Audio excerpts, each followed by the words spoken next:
This is week 3 of holiday romances. Honestly, we might as well just say Christmas because they're all Christmas themed. So the holiday/Christmas romances. Okay, this is Ayesha, one half of this podcast. This is Lexi, the other half of the podcast. And welcome back to Sisters Reading Romance. This week's book is, I didn't realize, but a novella. And the only reason I realized it was a novella is because when you read the end book, like author's note, she's like, yeah, I put all my heart into this novella. And I was like, oh. I thought it was a novella based on its page length. How many pages is it? I thought it was like just under 200, but I also read it on my phone, so it was like 200. That's disorienting. Yeah, because on my phone it said it was 395 pages, and I was like, that doesn't make any sense. Yeah, okay. On my Kobo, it said that it was 388 pages. What does it say? It says 185. Yeah, I said just under 200 pages. Okay, so it feels like a novella. Once you get to the end, you're like, yeah, that was a quick book. But it did not seem that way in the page count that I was reading. But this is a Christmas novella, so our second Christmas novella. Yes, I mean, the other one will make up for it, so it's fine. Yeah, and our last book is really long. But so this week we did The Mistletoe Motive by Chloe Liese. I don't know how to say I her do last not know name. how to pronounce I it. am so sorry if I pronounce your last name wrong. We're just going to go with Chloe. That's how we'll refer to her for the rest of this one. Or like Lice. Anyway, this is a novella. This is actually the second book that I've read of hers. And what's the first one you read? I read The Arc of Two Wrongs Make a Right. And it was so good. I haven't read any of the ones you've recommended from her. Two Wrongs Make a Right. Is that a new book she's released like literally 3 weeks ago, like November 21st, because I got it as an ARC. Also, a plug for that because it was such a good book. I think I gave it like a 4.5 out of 5. I think I've seen it's this so one. Cute, and it's dual POV, which I loved, because the one thing I didn't like about this one is that I kept waiting for Jonathan to have a chapter, and he never does until the end. And I really wanted his POV, but this is a single POV. Yeah, anything else we should general book notes besides our usual? I mean, Chloe Liese. Just say Chloe. Chloe. She always writes diverse, like a diverse. Usually, it's about heroine. someone has a disability or some form of like on the spectrum. Yeah, either on the spectrum or they have like anxiety or like some sort of like because in Mistletoe Motive, she's on the spectrum. Honestly, like, it was never said that he's on the spectrum, is it? No. But I don't know. Some of the things where he was like talking about himself, I just like, not that I assume that he was. I thought it was because of trauma that he was the way he was. Yeah. Isn't that how they played it off of like how? Because she like was like, you were not very nice to me when we first met, and he was like, it's because of my trauma. Yeah, it's never really explained, and I kept waiting. Or like he doesn't like the holidays because of his trauma. But they never explained what the trauma is. Yeah, just that he doesn't like. What is the trauma? The trauma was his parents were always like fighting. Oh, so his sister overcompensated and tried to be super like cheerful during the holidays, and it just like, and then he's just okay, you're right, you're right. So then maybe that's true. Although he was miserable for longer than just the holiday time. Yeah, I mean, like, he was miserable the entire year she knew him. Yeah, so maybe different. But, okay, this book was really cute.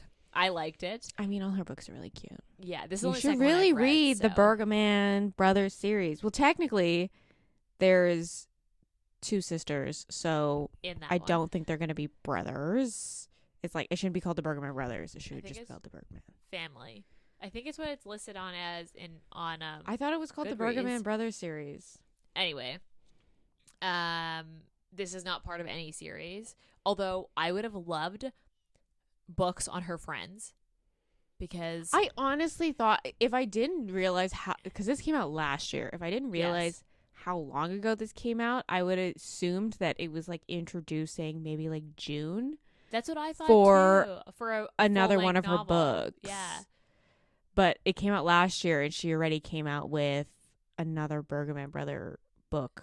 And she came out with the Two Wrongs Make a Right series, because I'm pretty sure she has another book that comes out. I don't know what the series is called for that one, but there's a book after that one that has been already announced. That's on one of, because that's her, for her sister, because it's twins. She's a twin. Let me see. It is called The Bergman Brothers on Goodreads. Okay. Because if I didn't know, because I would assume, this is just because I've read all the Bergman Brothers books, I would assume they introduced June for something else. Yeah, for either like Ziggy's, maybe Ziggy's book? Because she released Everything for You after she released this book, but no mention of. But maybe it's just like a standalone, you know? Yeah, because Two Wrongs Make a Right is based on two twins, and the first book is Two Wrongs Make a Right, and then the second book is she's announced it, but it doesn't have a release date. Anyway, that was a really cute book too, if anyone is wondering. But back to Mistletoe Motive. So, tropes for this book: workplace romance, Grumpy Sunshine, enemies to lovers, pen pals, yes, and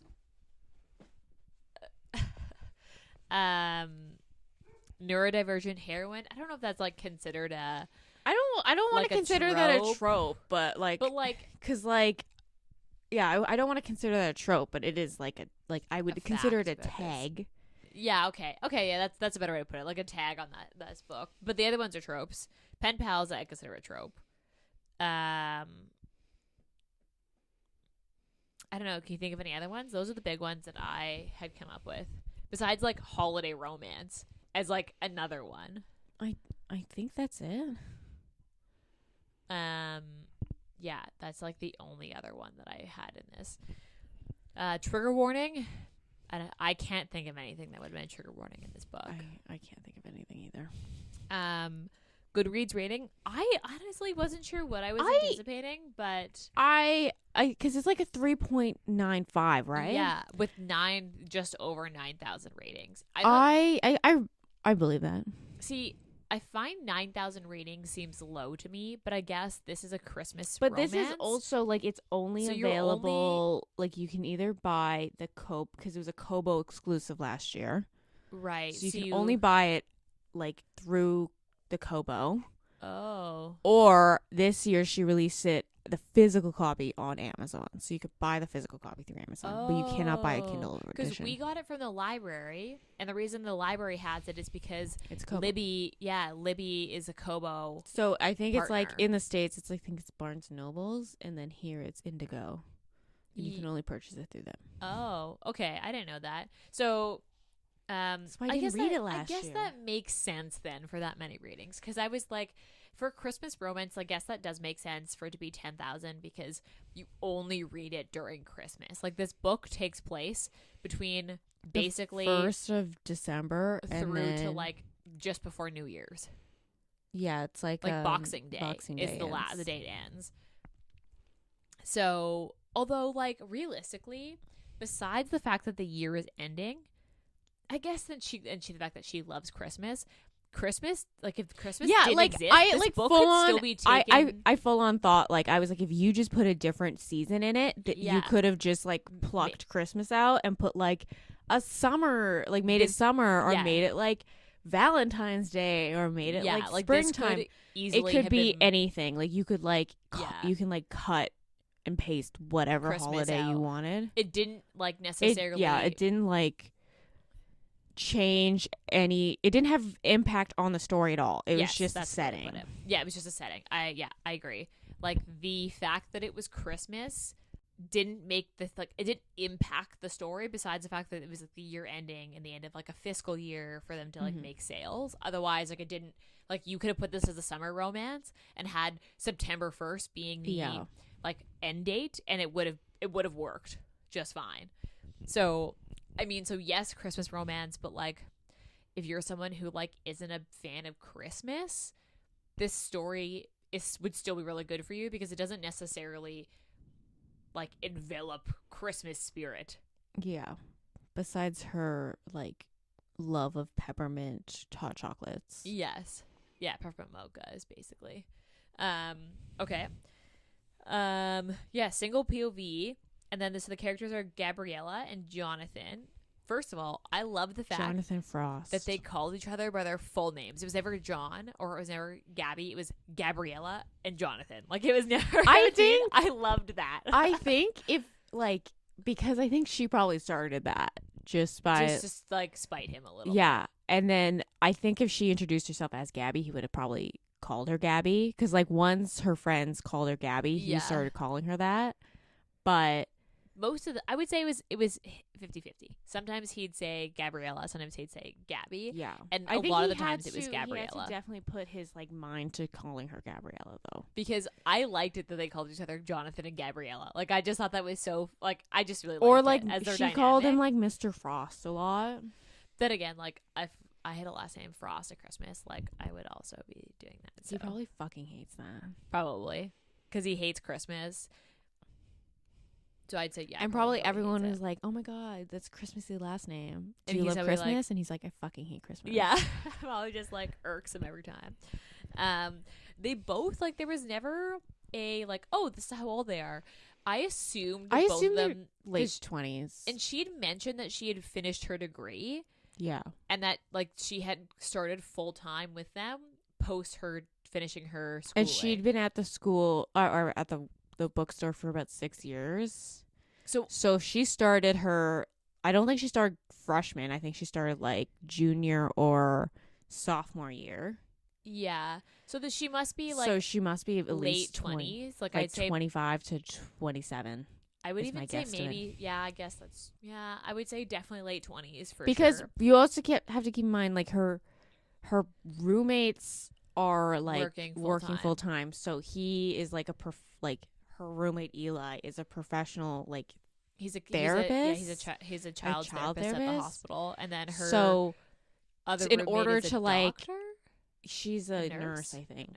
But like in order to like I would assume for them to have all met and then all be working because he was doing his master's at the time that they were in school, so he would probably be in his like 28, 29.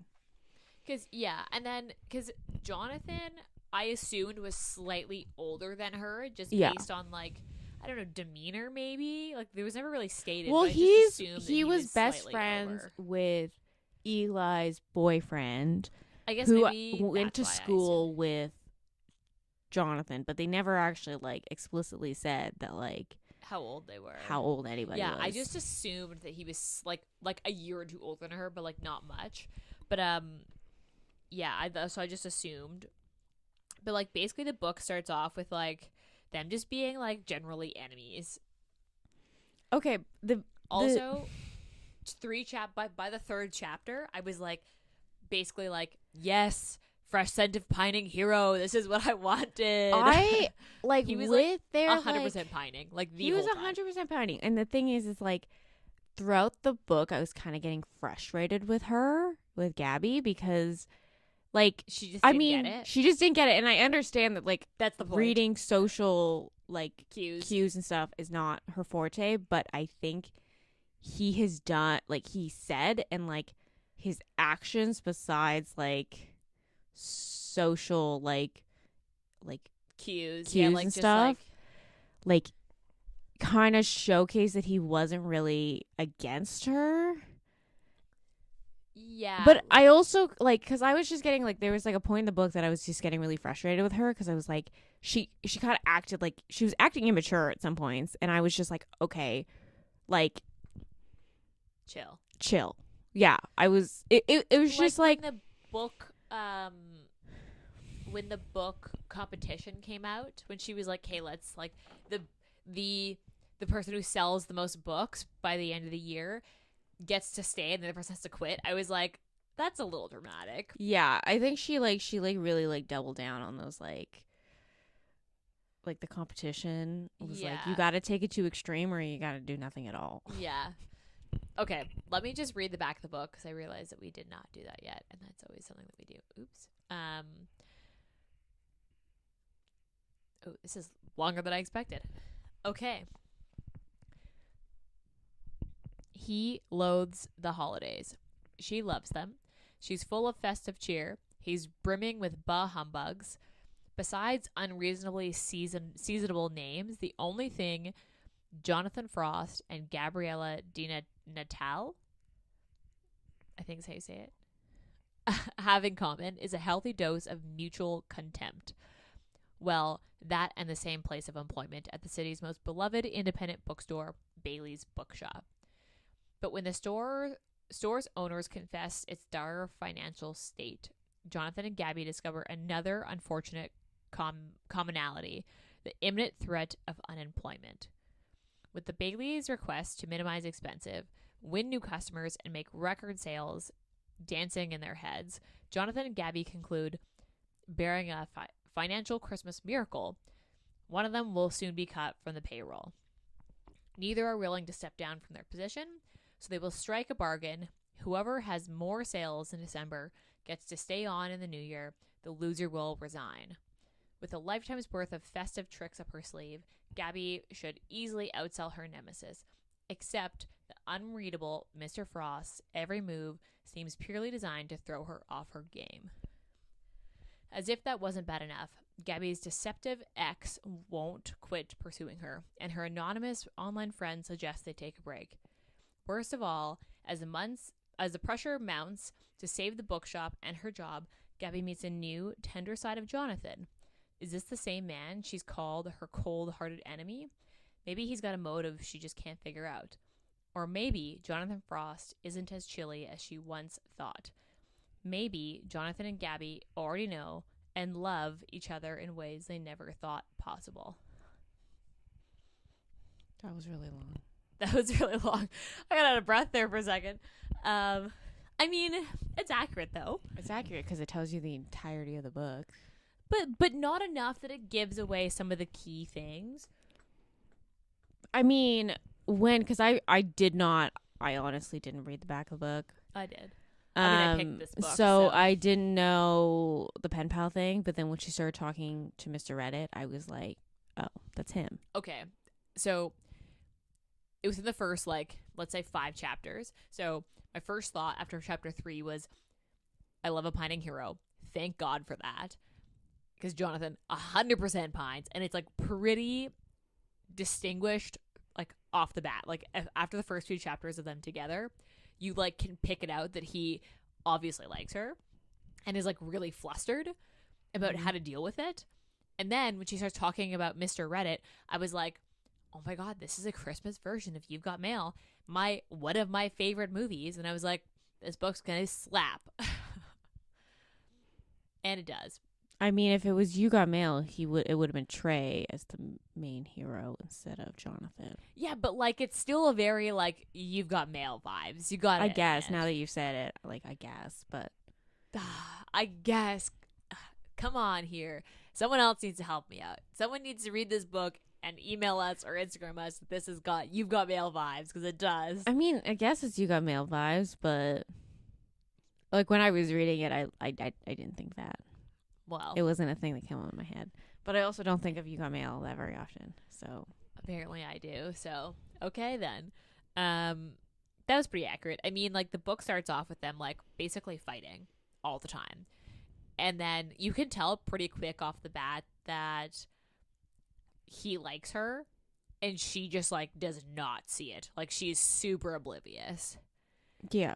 But her friends are kind of well, her friends had never met him before. True, but they're kind of I don't know, maybe he does like you and you're reading it wrong. No, because when Eli, so basically the premise of the book is the bookstore is financially not doing great. Because there's like a like the equivalent to like an Indigo or a Barnes and Noble opened up down the street. Yeah. So the independent bookstore that has like slightly higher prices and like a smaller I selection. don't think they isn't doing adjusted well. their prices though. I don't think so either. I think they just started selling online, like online and selling ebooks.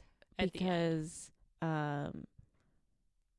yeah, because he was like, they don't competitively price their books.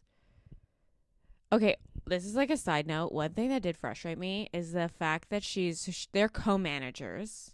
Yes. And they didn't bring her in on like literally any fucking decision in that store. Like, they basically hired Jonathan on and then unloaded every managerial task that she had and put it on Jonathan. Yeah. And that really frustrated me because it was like, because she even said it. She was like, every financial decision that's happened, everything about finance, she's been left out of. And so she didn't know that the bookstore was going to collapse because literally no one cued her in that they needed to step it up. The way that I pictured it was like a back of house manager and a front of house manager. So like she was like customer service manager and he was like administrator. Yeah, I can see that. Like that's the way that I pictured it. But her problem with him in the beginning is the fact that as soon as he gets hired, she gets cut out of decisions and she's like, this was supposed to be my job. But then it's stuff that she doesn't do well. Yeah, because she likes the whimsical charm of the store, and he's like, that's not... Like, they were using, like, one of those, like, antique cash registers. It reminded me of that... Remember that one time we went to that used bookstore? And that guy just, like, wrote it down on a piece of paper? And was like, what book it was, did you like, have? rooms and rooms of, like, books, used books stacked on top of each other. I thought I was going to die in there. It looked like they were going to collapse, and we were going to suffocate. It was the best thing, but also, like, very horrifying to be in. Yeah. That was like a lot. And then when we went to check out, the guy, I don't think they're used books though.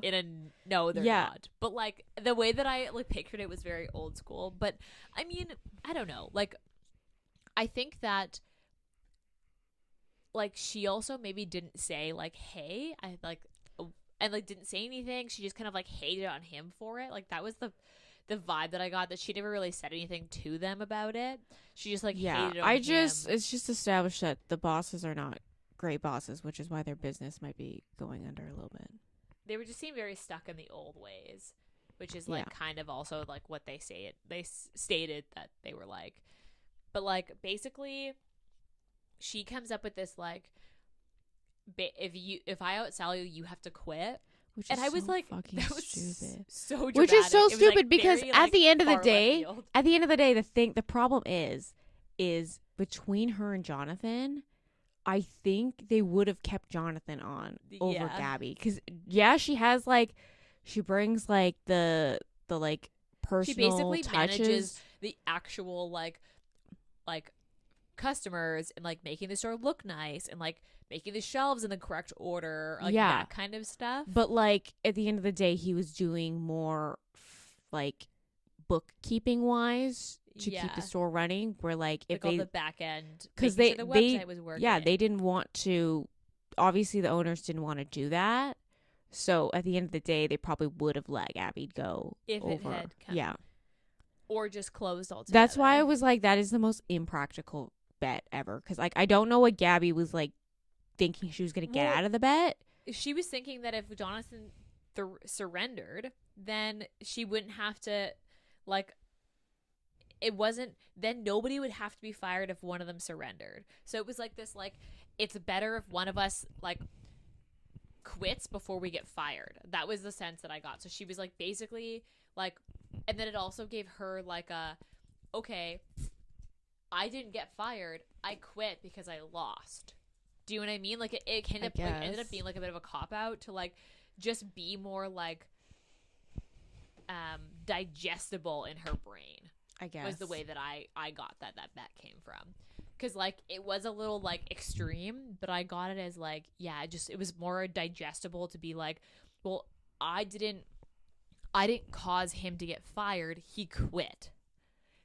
Or I didn't get fired, I quit because I lost the bet. Like it became more of a like digestible thing for her.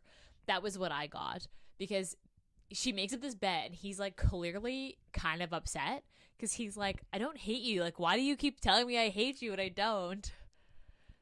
And you could tell that he's frustrated that she thinks he hates her. And, like, I mean, instantly when he started pulling out the lilies from that bouquet, I was like, this guy is so gone. Like, he already is super into her, obviously. And she just has zero clue. And also the ex was not really... like, it mentions the ex in the back of the book. He was not really a presence in the book. No, I think he was put in there to, like... But then again, like, it's a novella, so you can't have that many obstacles. So if they put in him as an obstacle and put in the store closing obstacle, this would have been a full, like, book. So, like, they had to pick one or the other. So she picked the store closing as the obstacle of the relationship.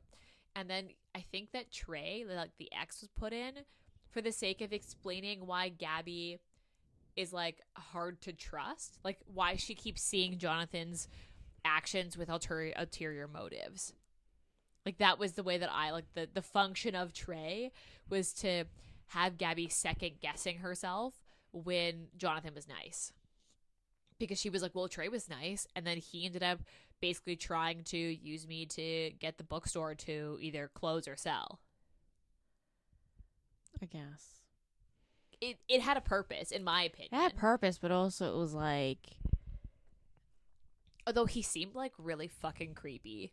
Like, a little too creepy. Like, I feel like she could have toned him down, like, just a little bit to have him not be as, like, weird and, like, obsessed. Like, the fact that he's called her on multiple different numbers. Yeah, the thing is, like, I couldn't tell anymore of, like, he was actually trying to get back with her because he really liked her, or if he was, like, didn't like the fact that she dumped him. My sense was, I thought that he was trying to cover his ass for, like, trying to still wanting the Baileys to sell the bookstore and hoping that she didn't tell them that he was trying to use her. But Jonathan read that from, like, a mile of fucking way. I know. And, like, called it out. And then she got really upset. Because, like, she probably didn't tell She ended up telling the Baileys after it happened. It was like, just so you know, like, I dated this guy. I didn't realize he was connected. And, like, he was using me. And, like, please don't sell the bookstore. Like, I love it here. And I, like, didn't know. And they were like, yeah, it's cool. I loved how she basically, like, was constantly, like, ogling him. What's the term? You know what I'm trying? I think it's ogling. I think it's oogling. Oogle. Yeah, oogling. So I had it right because she was basically constantly like, oh, but look at the way his sweater, like, pulls across his chest. Ooh, his arms look so big. Like, look at it flex when he picked up that stack of books. And then she, like, stares at his butt when he walks away. So attractive. If only he just, like, wasn't so mean. Except that in this case, relative to a very bossy Christmas, he wasn't actually mean. He wasn't actually mean. He was misinterpreted. Like, lost in translation. Yeah.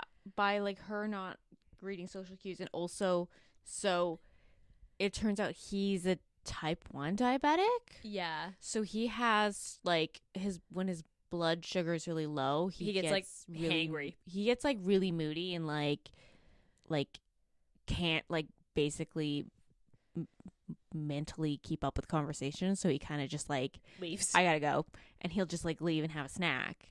He, like, it was a mix of, like, just, like, lost in translation of her not reading social cues well, and then him not, like, conveying the full truth to her. And you know what, though? I think he should have told her that he was a type 1 diabetic just in case something happened. And, like, let's say she found him, like, passed out one day, and she would have been like, oh my God, what the fuck is happening? But if he told her, he's like, by the way, I'm a type 1 diabetic, so, like, if my blood sugar, like, gets really low, something might happen. Like, as, like, a safety thing. Yeah. I mean, I was trying to picture because he has a pump that he keeps in his front pocket, and it's connected to him. Yeah. I was trying to picture how it is, because I know, like, you can obviously get, like, the scanner things you put the patch, the patches. But when they were trying to describe this pump, I was like, I have no fucking idea. The pump itself is an insulin pump, though. I understand it's an insulin pump, but I was just like I'm trying, like they were like disconnecting it, and at one point, and I was like, I've never seen someone disconnect. I know a couple people with type 1 diabetes. So it's like, imagine like, you know, like the metronome that we used to have for when we played guitar. Yeah. So imagine like something that sized. It's like a little like cassette tape. Okay. And like it's just a little thicker, and it has like a really small like tube, and it's like not quite a tube. It's like. And he has to insert this tube every time he puts it on? It's like the size of like this headphone cord. Like it's really small, and the tube is always connected. Because like, so the scanner ones you're talking about are often for those who have type 2 diabetes and they have high blood sugar, and they're trying to manage like that they have too much sugar, if that makes sense. Mm-hmm. Versus or it's someone who like gives the insulin shots themselves. Like they actually have a shot that they give themselves. Like does that make sense? Yes, it does make sense. And that's more common in the States because healthcare is, unless they have like insurance, healthcare is private. So you'd go and you'd buy a vial of insulin and like be injecting it yourself. Yeah. Whereas like the pumps are common here because healthcare is like government. So the pump itself pumps insulin in and regulates it for him. Okay. Does that make sense? But it does make sense. It would give him his dose of insulin, but then if it gives him his dose of insulin and he hasn't had enough sugar, then he would go low and he'd have to eat something. Okay. Does that make sense? It does make sense. And all it is like a little tube. So what you would do is you'd literally just like, it's kind of like a port for someone who has like chemo, where you just like pull it out and it just like closes. Like it literally, you just like, you can like they don't sleep with the insulin on. Yeah. Like you would take it off to sleep, and you'd take the pump and the cord, like the little cord off, and you just plug it back in the morning. I still don't know how this would look disconnecting, and it's really not that complicated. Anyway, in case anyone else didn't know, hopefully that description made sense. But yeah, I mean, like, she was very like, oh, okay, cool. Yeah, he was kind of like, he was like, oh, I thought you would make a bigger deal out of this. And she's like, dude, I'm autistic. Like, I mean, realistically, like, I don't know why you were afraid to tell me, when my thing is like, her thing seems way more reasonable to not want him to know.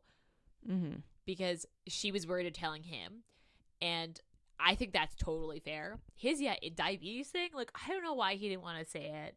Maybe because, like, I mean, as an athlete, it's harder to like manage your insulin, so maybe he like had a bad experience when he was like playing hockey. I don't know. Well, I assume that was why he didn't like go professionals, because he was a type 1 diabetic and he couldn't.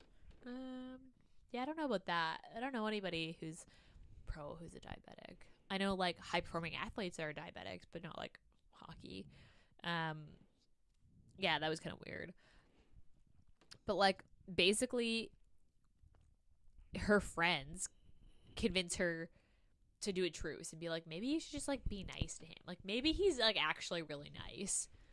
And this is like after she has a sex dream about him, which I thought was so funny. And then she like refuses to sleep because she's like, I cannot have another sex dream about him. Like, I get how that could be really uncomfortable, but also like, girl, you gotta sleep. And then, but then they like have that makeout scene. But one of the reasons she doesn't want to have another sex dream about him is because she thinks she's in love with Mr. Reddit. And she's like, I am cheating on him. Spoiler, they're the same person. Okay, when they full on, like, when she started talking about Mr. Reddit, I'm like, oh, that's going to be Jonathan. Yeah. I saw that, like, a mile away. Like, at first, I mean, like, the thing is, if this was a full-length novel, I probably would have been like, I don't know. But this is a novella, so it had to be Jonathan because they only had so many pages.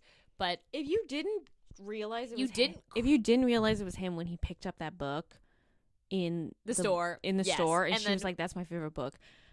I feel like that's when, as an audience, you're supposed to know, because that's instantly when I was like, hey, it's definitely him. because he then at that point knew it was her, and she just like had zero idea. You know, one thing until the like this dream that she had. That was so weird. That was a weird way for her to be like, wait a second. Yeah. Yeah, she literally like she was having like a sex dream about him where he said something that, so he basically she was telling him that she was gonna meet this guy she was been talking met online. She met online, and she didn't say his name, but he was like, "Oh, I hope your Mr. Reddit is everything you hope he is." And she's like, "Yeah, same." And just like doesn't even. She's think like, about "Same." it. And then she's like sleeping that night. She has a dream, and it was he like says 2 days later. It was like Christmas. It was day. Christmas, and then she was meeting him the next day, and she was like, "Wait a second, it's Jonathan." Yeah, because in the dream he says Mr. Reddit, and when she wakes up, she's like, I never told him his name was Mr. Reddit. And she's like, but he definitely said that. So she figures out it's him, and then like runs to the store, and then there was like, because she forgets her Christmas sweater. A last minute conflict that like wasn't really a conflict, but it was kind of cute. Although they like full out started like making out front of this coffee shop. She's like, they're like up against the wall. Her like legs are around his waist. I don't know if you remember that. I remember reading the scene and being like, wait, didn't she stop outside of a coffee shop? Because she made a comment about how it's where she bought her peppermint like hot chocolates every day, and I was like, "That's a lot." I didn't think they were outside. I thought they were inside. No, they were outside. Because I thought she like walked to the coffee shop. No, she like, and then she was like, "Oh, I forgot my like I needed to go back and get my headphones." So she's gonna get her bearings. So like go back. No, I think she was like having a panic attack slightly, and then had like just come to the conclusion that like, I need to not panic. It's all fine. But the thing is she like understood what they were saying. So basically the day of Boxing Day, which I'm surprised that fucking store wasn't open on Boxing Day. I mean, it's a boutique. It's like, a boutique, yeah. But I understand, and I also know Boxing Day is like mainly a Canadian thing. If I owned a, but also true. So maybe that's why it wasn't mainly open, Canadian thing because it's Black Friday. That's usually in the States. Yeah. I also thought that and didn't even think about it until you just said that Boxing Day is a Canadian thing. Like Boxing Day is a Canadian thing. I immediately was like, why? I also had the same thought and was like, oh, maybe just because of small business. They're like, fuck it, I could be open when I open. But no, it's and this happens in the U.S.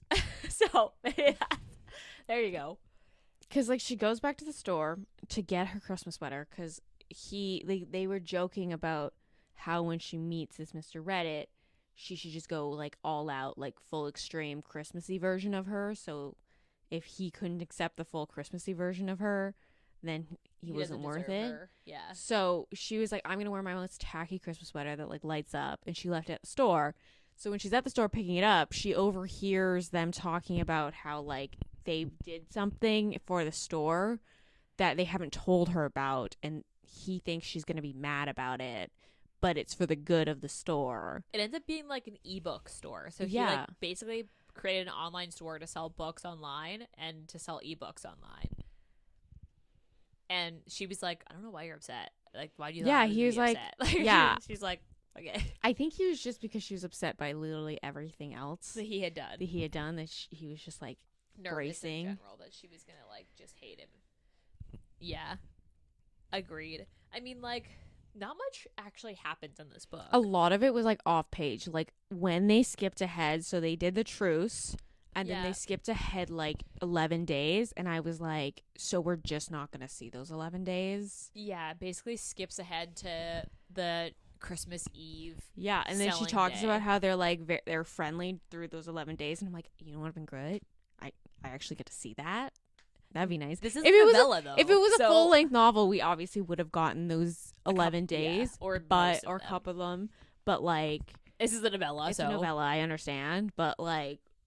A lot of it was done off page. You've been like super grinchy about some of these fucking books. It was just like some things that, like, I understand there's a novella. I understand it, but I still really like this book. But it was just like little things that I'm like, I read her. I've obviously read one of her other books, and like her books are generally pretty steamy. So I was like, I don't know. Okay, well, Two Wrongs Make a Right was pretty steamy. They're like antsy, but I wouldn't call them steamy. Yeah, there's lots of angst, but like that one was pretty steamy in my opinion. So I was like waiting for this one to hit that, and there was a lot of like, this is definitely a slow burn. Maybe that's another trope. This is a slow burn for sure, and it is very angsty. And there's just like the one sex scene at the end, and I was like, I just really wanted like them to get together sooner. And I realized that that's like also like not like a contemporary thing. Like the whole point of the book is they get together, so it happens at the end. Like I do realize that, but I just want them to get together sooner, so there's like more of them together as a couple. The one thing it kind of bugged me that like once she figured out he was Mr. Reddit, it just like switched in her brain, and she was like, "Oh, I'm in love with him." I thought that was a little like instant switch. And then at the end when they got together, it was like they were like all over each other, and I think that was kind of just because it was a change of her attitude from the entire I think too book. We didn't get to see those 11 days, so I think that would have made a difference, because maybe it felt like a switch for you because we didn't actually get to see how close they got over the other days. But like it didn't feel like that much of a switch for me. But I think that seeing more of them together during their truce period would have been better. Because then you wouldn't have felt like she went from hating him to loving him. Literally like hating to loving. There was like an in-between, and like you missed the in-between because it was a novella. Yes. I mean, they did have like a condom watch thing, which is good because I'm always on that. And what I liked about this is that maybe it also plays into the fact that like typically someone who's on the spectrum, I wouldn't say typically, like they can often have like sensitivities to like the way things like textures of things. So like if something's scratchy, like clothing is or really too soft, or like textures of foods. So like she was basically like, yeah, I don't like the texture of condoms, and he was like, okay, cool. That was just He's like, you don't have to tell me twice. Yeah. Although, but the one thing I never get is the whole like, don't worry, I was tested, and it's like same, like that. Yeah, you know? that was like that every time that happens, I'm like, you really just went to the doctor like or the other day? You know what? Maybe is this like an American thing? Like I don't know if this Well, is a Canadian healthcare thing. is so expensive in the States. I don't think if you don't have an insurance plan that you are going to the doctor that often. I understand really like worried, unless I understand like women are going to go like get birth control stuff, but like unless there is an actual cause for you to go to the doctor, I don't think you actually actively go to the doctor to get a normal checkup unless you have insurance. I guess so. So that's why every time someone says, and I mentioned this, didn't I mention this in a previous one? Yeah. That they were like, I just got tested. I'm like, is everyone just getting tested? Because I haven't been to the doctor in like fucking years, man. You're like, where are the receipts? Where, like, why is everyone who happens to be in a romance novel just go to the doctor a couple weeks before the book starts? Yeah, I don't know. I agree. Because like, they're always like, it's not, I understand that they need to like, it's kind of like a checkbox that they have to like, I don't have any STIs. And it's also check. like a talk about a condom, check. Most of them do not use them, check. Yeah, that is. But it's kind of like a thing that I'm like, wow, it's very convenient that everyone in a fucking romance novel just happens to get tested prior to the book starting. Only one book that I've ever read, and we're actually going to do it for this podcast in January, where they talk about condoms. They're like, no, we're these people. We need to use them. Like, let's just do it. Like, one book I've ever read that is like, yeah, we should use condoms because, like, we don't want kids. And they actually use them. Which book is that? Book Lovers is like that. Oh, okay. And, like, literally the only book I've ever read that has been like that. Which seems shocking. Because, like, how many years have I been a romance reader? Like, at least half my life at this point. Did Charlie say that? I remember Nora being like, I don't want kids. But anyway, we're sidetracking. Anyway, yeah, that happens in that book. So, I mean, like, yes, they did it. And her thing is like, this one makes more sense because I get that Gabby is like can be sensitive to the way things feel. So I was like, okay, that kind of does make sense. I mean, I don't know anybody on the spectrum that I could ask this question to. So, like, maybe, I don't know. But, like, that made sense to me personally.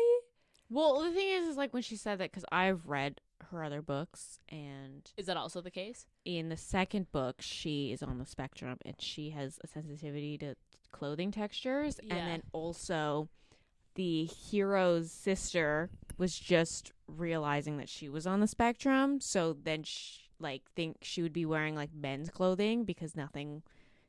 Yeah, because fucking everything for men is like cotton, whereas women's stuff is so all like she scratchy. like it was like a part of that book where she like was telling like his sister like, About oh, the you can go texture. shop here because like this is the clothing I found that I liked.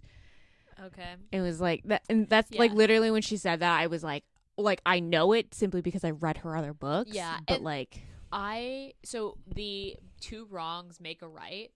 The heroine in that is also on the spectrum, and that was something that came up because she didn't like food textures. Got her like were weird for her. So that made sense to me. But yeah, the STD thing is like constantly. It's a constant thing. This is just like, nobody ever really like. It's just a nitpick. Can we just have someone pull up the file and be like, here's my STD check. Where's yours? Just once. Or just like one time they'll be like, oh, well, I haven't been tested in a while. And then they just like stop until they like go to the clinic and like get tested. Yeah. That's another good one. Take notes, guys. Because I was like that. It's just the most unsexy thing to do, but at the same time, it's most such a sexy thing, but also realistic. like STIs aren't sexy. No, they're not. I don't think.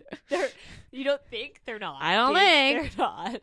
I know, like STIs are not like. There's nothing wrong with having an STI because like it happens. It happens, but also because I don't want to shame anyone that has an STI and it's not their fault or has had an STI.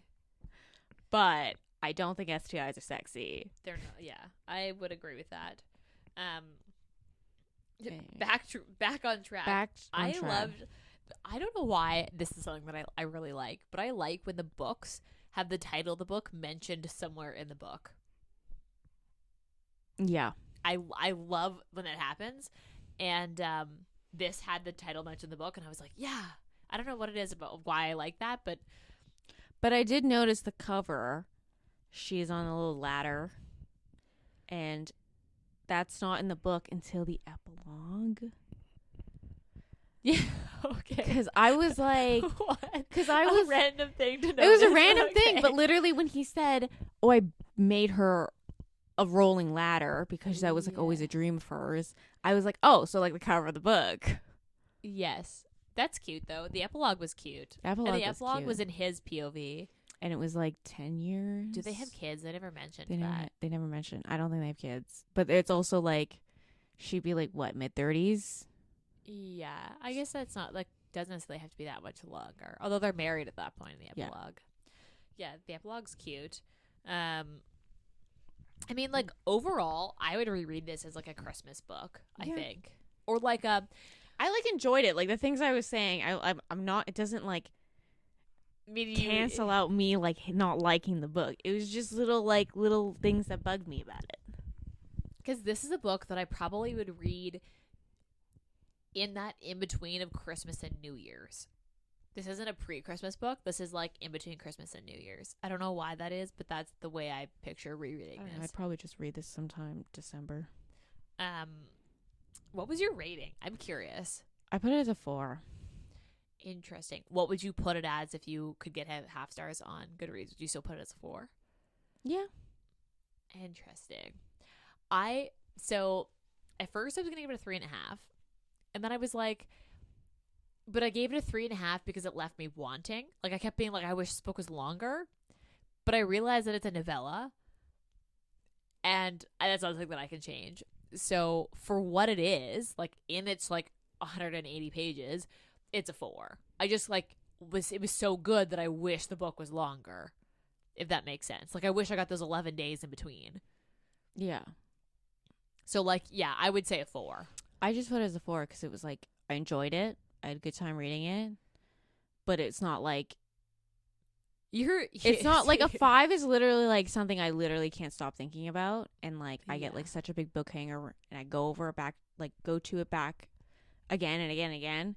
And this one is like, I had a good time. I would reread it during the holiday season, but it's not something that I'm going to like throughout the year like crave to read. Right.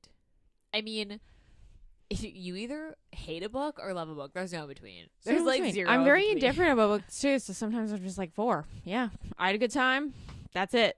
Yeah, I would give this a 4. Steaminess, though, I'd probably give this a 2 out of 5. Yeah. Because, like, it was steamy to the point of, like there